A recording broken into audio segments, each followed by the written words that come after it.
Hello, I'm Lleanna, an advocate volunteer and a student leader from De La Salle University, Manila. I was part of the Council of Student Organizations as well as the University Student Government and DLSU, and I am the proud founder of Makabilay, an organization based in Pangasinan which focuses on community development and youth leadership. Social service has always been my interest ever since I entered junior high school. Siguro, it is also because I was part of the student council, so technically, student services ang start. However, I knew it in my heart talaga na I'm inclined towards the humanities, both in theory and in practice. So until now, in college, this is what I learn about. Ito yung gustong-gusto ko kasi it's also the career path that I will be taking very soon. It is and will always be the people that I work with and I work for talaga. The teams that I've been with, the communities that we visited, the situations, and the different development opportunities that we are able to see, those are what inspire me to act on my advocacies. So my first project under Makabilay was 3 years ago, last November 2020.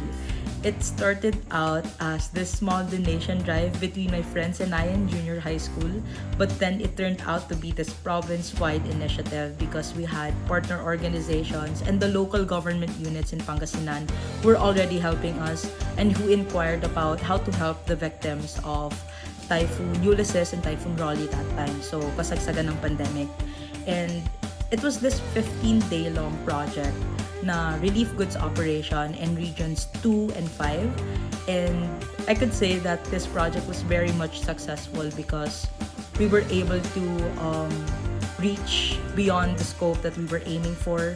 We had around 20 to 30,000 pesos worth of in-kind and monetary donations, and other than the fact that we were able to also donate to a certain animal foundation or animal shelter that time, what was most important for me was that I was able to develop this initiative with my team to mobilize the local youth volunteers in Pangasinan. The best tip that I could give to all aspiring volunteers is to make the first move, which is to know and identify what your personal advocacy is. Just focus on one advocacy muna kasi trust me, you have all the time in the world to volunteer for a lot of different advocacies and communities. But right now, the first step is to focus on one thing. Kasi once you've established your advocacies and you've developed this zeal for service, it will be easier for you to identify when and where you will be dedicating your time and effort to. And there will be times wherein you will feel like you don't understand why you're there in the first place.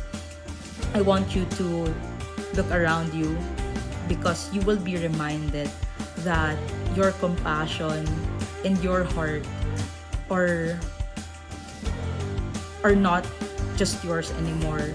Your compassion and your heart are not what you have, but they are what you give, and it will all be worth it. I am Lleanna Sumera, and I am being